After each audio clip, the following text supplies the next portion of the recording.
નમસ્કાર દોસ્તો, નિર્માણ સ્પેશિયલમાં પંકજ સાથે તમારું સ્વાગત કરું છું મિત્રો. આજે વાત કરવી છે શિયાળામાં ખોરાકનું શું મહત્વ છે. જો 12 મહિના ખાવ કે ના ખાવ, શિયાળામાં ખાવ ને તબિયત એકદમ પરફેક્ટ રહે તમારી. એના માટે ખાસ પ્રકારના પાક પણ આવે છે.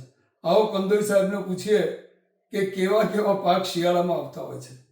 અમે એક કંદોઈ તરીકે અમે છેક 8 પેઢીથી અમારું કન્ટિન્યુઅસથી અમે જોડાયેલા છે. આમ તો બધા જ પાક શિયાળામાં ખૂબ જ યુઝફુલ હોય છે, જેમ કે સાલમ, અડદ, ગુંદર, મેથી લાડુ.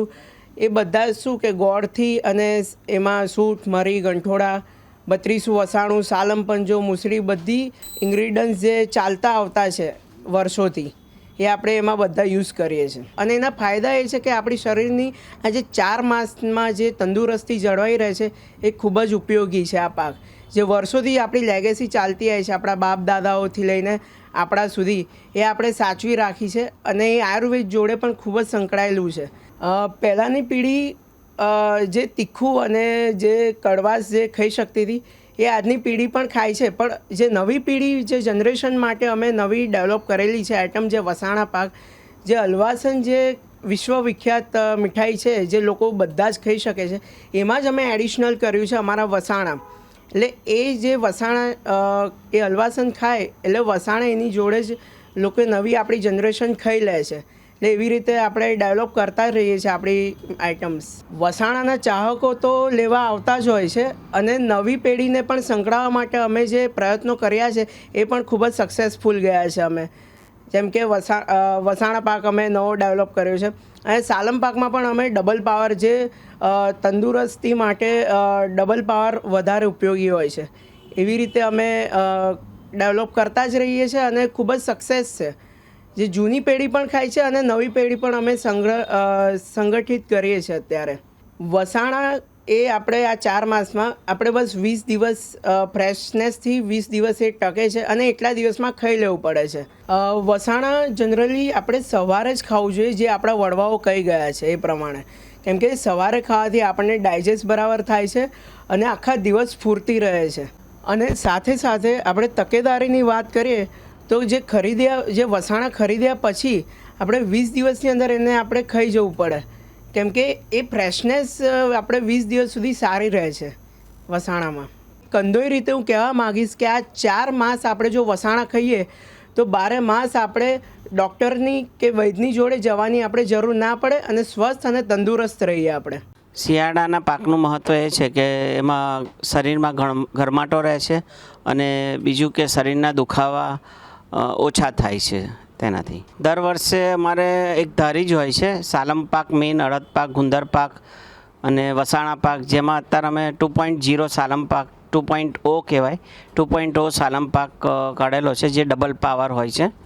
અને મેઇન દૂધ અને ઘઉંમાંથી બનેલો વસાણા પાક હોય છે, જે અમારી લેગેસી હલવાસન છે એમાંથી બને છે, જેમાં સૂંઠ, મરી, ગંઠોડા, બત્રીસું વસાણું બધું રહેલું હોય છે.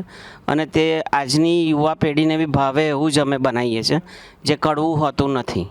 પહેલાંના વસાણા થોડું કડવાટ ઉપર વધારે હતું, પણ અત્યારે અમે અમુકમાં જ મેથી નાખીએ છીએ, જેથી બીજા વસાણા બધી યુવા પેઢી તથા છોકરા, મોટા, ગયડા, મીડિયમ ઉંમરના બધા ખાઈ શકે તે રીતે જ બનાવીએ છીએ. સૂંઠ, મરી, ગંઠોડા, બત્રીસું વસાણું તો બધામાં આવે, પણ મેથી બધામાં આવતી નથી, જેથી કડવું લાગતું નથી અને બધા ખાઈ શકે છે. મેથી ખાવી હોય તો મેથી લાડુ તો છે જ, જે આપણે ખાઈ શકીએ. જે મેથી લાડુમાં શરીરના દુખાવા વધારે ઘટતા હોય છે. અને મેથી લાડુ બી અમે એ રીતે બનાવીએ છીએ, જે ગોળમાં જ બનાવીએ છીએ, જેથી મેથી નાખીએ તો બી કડવાટ કમ જ રહે છે. ખાંડ નાખવાથી કડવાટ વધી જતી હોય છે, જ્યારે ગોળ નાખવાથી કડવાટ, મેથી નાખીએ તો એમાં ગોળથી કડવાટ ઓછી રહે છે. શિયાળામાં એટલે કે વિન્ટર સિઝનમાં પાક ખાવાથી 12 મહિના શરીરને તંદુરસ્ત રાખી શકાય છે. કે સુખડિયા તરીકે હું એ મેસેજ આપવા માગીશ કે 4 મહિના તમે આ પાકને ખાશો તો શરીર નિરોગી રહે છે અને 12 મહિના તંદુરસ્તી રહે છે. જે આપણા વડવા બી કહી ગયા છે કે તમે બીજું બધું ખાઓ એનો વાંધો નહીં, પણ આ 4 મહિના તમારે આ પાક ને વસાણા ને મેથી લાડુ ગોળના તમારે ખાવા જ જોઈએ.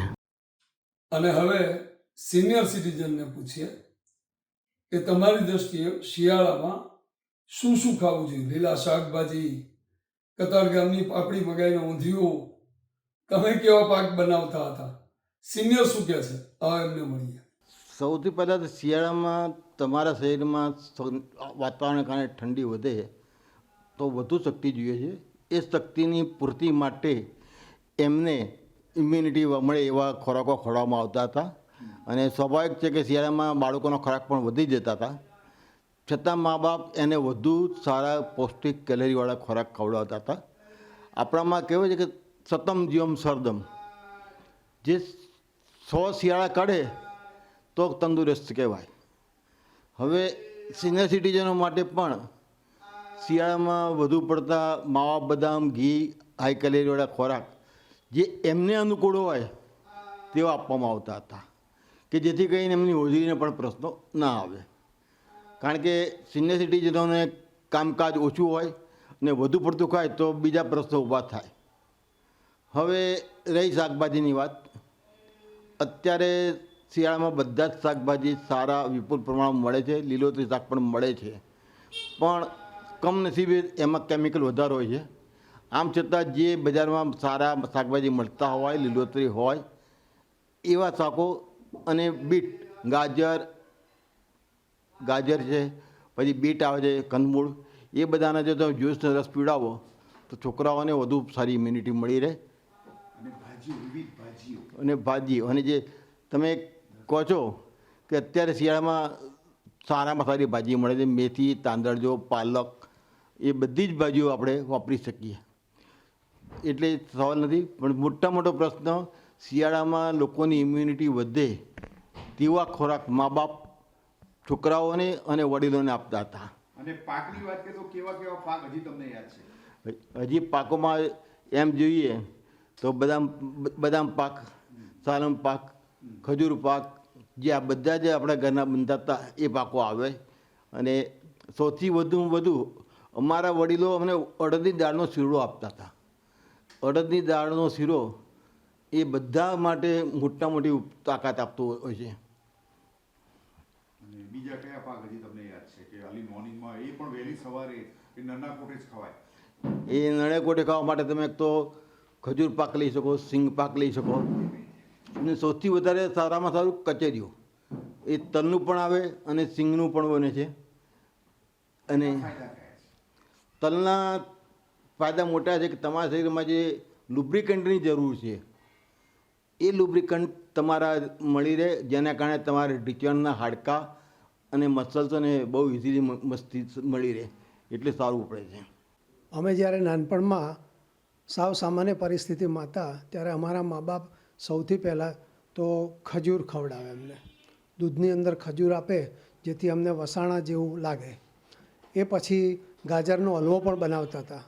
અને નાના મોટા જે શાકભાજી અમે જો ના ખાઈએ તો અમને માર પડતો હતો કે શિયાળાના જે શાક હોય એ તમારે ફરજિયાત ખાવાના.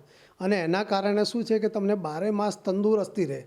ભલે અમારા મા બાપ એ વખતે બહુ કડક હતા, અમે જો ખાવા માટે આગા પાછી થઈએ તો સીધું અમને એક થપ્પડ પડતી હતી. પણ એ લોકો જે અમને ટ્રીટમેન્ટ આપતા હતા એ ખરેખર સુંદર અને સુપર હતી.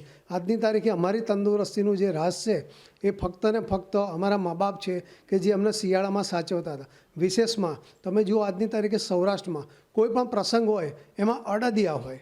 અડદિયાનું મહત્ત્વ બહુ જ છે. એ શરીરના સ્વાસ્થ્ય માટે ખૂબ જ સારું છે.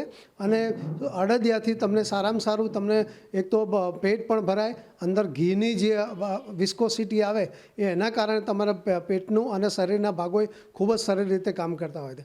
સાથે સાથે વસાણાની અંદર અમને કાજુ, બદામ, પછી એ બધું દ્રાક્ષ એ બધું નાખીને પછી ગુંદર, લાડવા, મેથીના લાડવા, જે તે ફિમેલ માટેના જુદા લાડવા હોય, મેલ માટેના જુદા લાડવા, આ રીતના જુદા જુદા વસાણા અમારા મા બાપ બનાવતા હતા.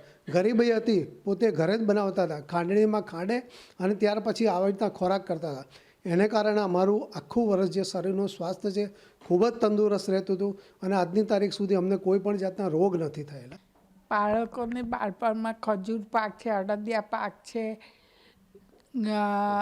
કોપરા પાક છે, સાલમ પાક છે એવું બધું લાવતા હતા ને એ આપતા હતા. કચરિયું છે, એનાથી શું થાય કે શક્તિ વધે, અને પોતાની શક્તિ વધે તો બાળકોને પછી તકલીફ ના પડે, એટલે કે બીજી કોઈ માંદગી ના આવે.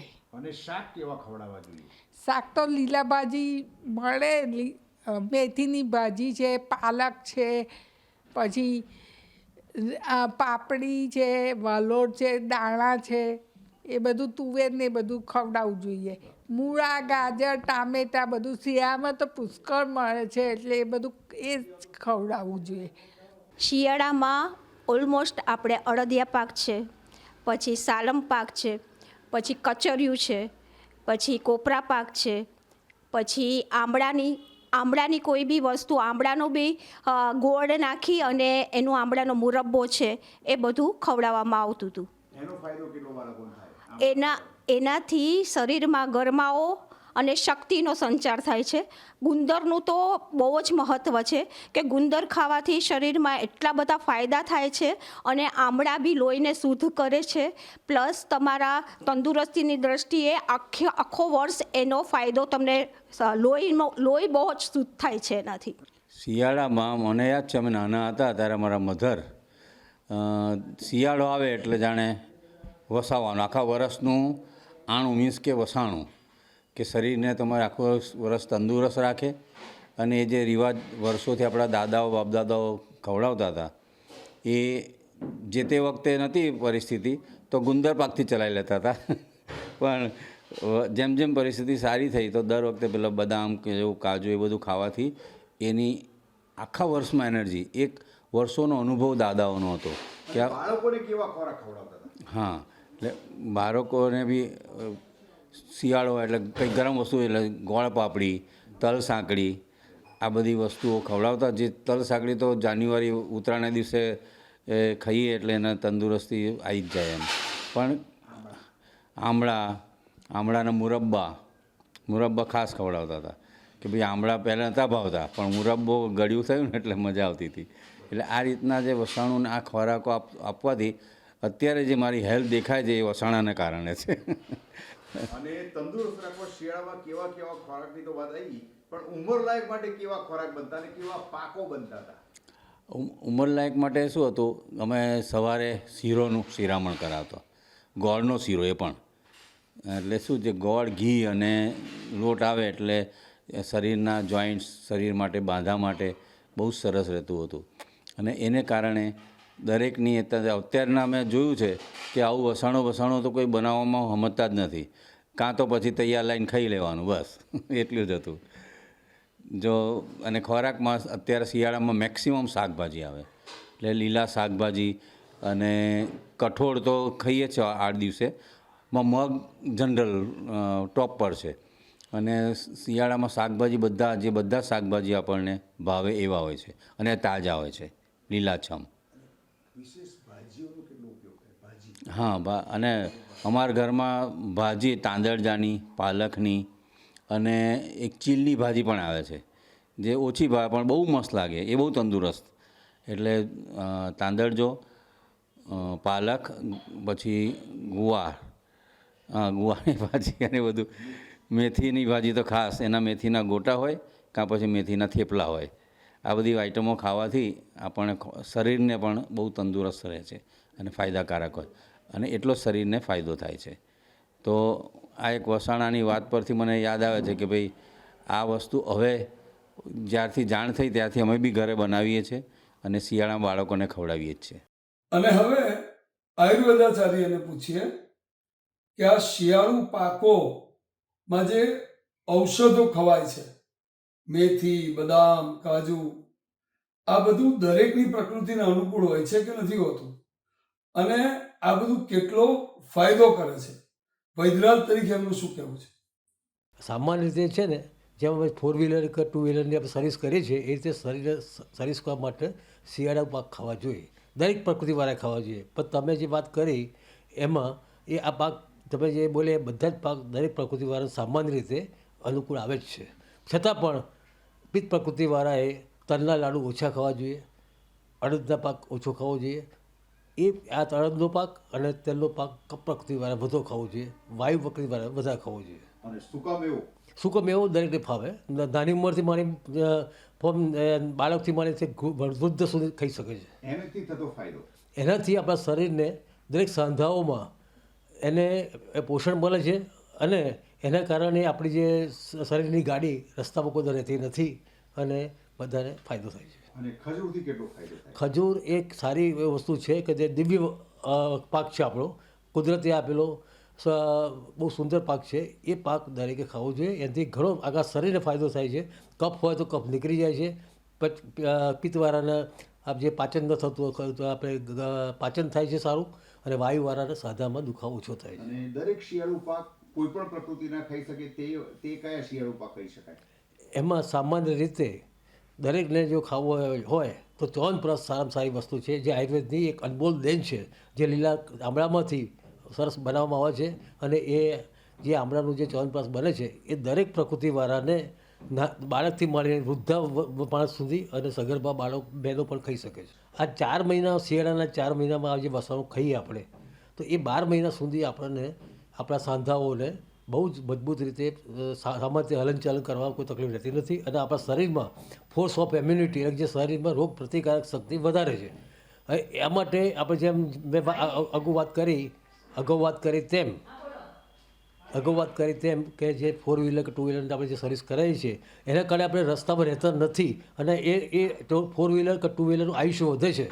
એવી રીતે આપણું આયુષ્ય નિરોગી રહે અને આયુષ્ય વધે એના માટે આ શિયાળુ પાક ખાવા તદ્દન જરૂરી છે. અને બધા ઓસડિયા કે પાક બને એટલા નન્ના કોઠે જ ખાવા જોઈએ કે ગમે ત્યારે ખાઈ શકાય? હા, જે પાક છે હંમેશા સવારમાં જ લેવો જોઈએ અને સાંજે વધુ જો સવારમાં ટાઈમ ના હોય તો સાંજના 4 થી 6માં સૂર્યાસ્ત પહેલાં લેવો જોઈએ. પછી લેવાનું પાચન થતું નથી. અને હવે ડૉક્ટર સાહેબને કેમ મુકાય? એમને તો પૂછવું જ પડે, કારણ કે આ બધા પાકમાં ઘી આવે છે. કોણે આ પાક ખાવા, કેવા પાક ખાવા, અને એમની દ્રષ્ટિએ તંદુરસ્ત રહેવા માટે કેવું આહાર નિયમન શિયાળામાં હોવું જોઈએ? હવે સૌ પ્રથમ તો આ એક બહુ સારો સબ્જેક્ટ છે. હાલમાં આપણે જે અર્બનાઇઝેશન થયું અને બધા આપણે જે પહેલાં જે જૂના જમાનામાં જોઈએ તો ખોરાક ખાધા પછી મહેનત વધારે હતી, ખેતીની મહેનત હતી, બીજી બધી મહેનત હતી, એટલે ઘણું બધું પચી જતું હતું. હવે એની જગ્યાએ અત્યારે વ્હીકલ બદલાઈ ગયા અને બેઠાડું જીવન થઈ ગયું, ઓફિસ પ્રેક્ટિસ થઈ ગઈ, એટલે લોકોની જે ફિઝિકલ એક્ટિવિટી ઓછી થઈ છે. એટલે અમે હાલમાં નાના બાળકોથી માંડીને મોટી ઉંમર સુધી એક તો ઓબેસિટી એટલે વજન વધારે જોઈએ છે, અને મેટાબોલિક ડિસીઝીસ જેને નોન કોમ્યુનિકેબલ ડિસીઝીસ કહીએ છીએ, જેમાં ડાયાબિટીસ આવે, બ્લડ પ્રેશર આવે, હૃદય રોગ આવે, અને આજે એ થાઇરોઇડ આવે, આવી બધી બીમારીઓ વધી રહી છે.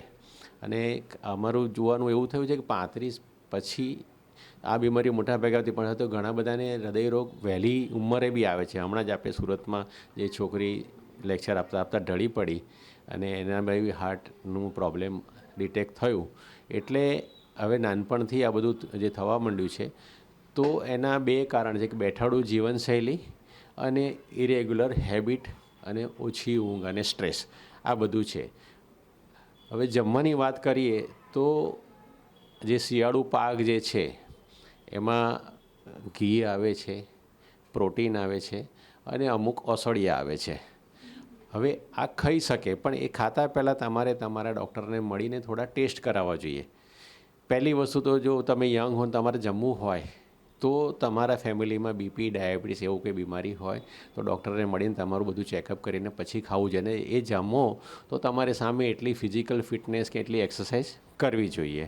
અચ્છા, હવે જે મોટી ઉંમરે જે છે 40-45વાળા છે ને એમને જેને ડાયાબિટીસ છે, બ્લડ પ્રેશર છે, હૃદય રોગની બીમારી છે કે વજન વધારે છે, એ લોકોએ આ બધું ખાવાની જરૂર નથી. અને ખાવું હોય તો બહુ જ લિમિટમાં ખાવું પડે.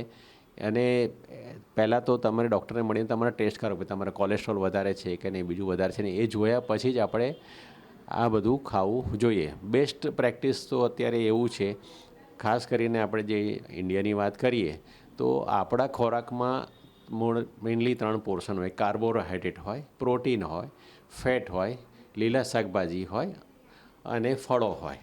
તો ઇન્ડિયામાં કેવું છે કે કાર્બોહાઈડ્રેટ એટલે જે ધાન કહીએ અનાજ, ચોખા, ઘઉં, બાજરી, જુવાર, મકાઈ, એનું પ્રમાણ આપણે 55થી 60% સુધી હોય છે ખોરાકમાં. કેમ કે આપણે દાળ ભાત શાક રોટલી બધું ખાઈએ છીએ, એટલે રોટલી આવે, ભાત આવે, જે ધાન આવી જાય છે. અને પ્રોટીન ઓછું હોય છે. લીલા શાકભાજી, ફળોનું પ્રમાણ બી આપણે ઓછું જમીએ છીએ.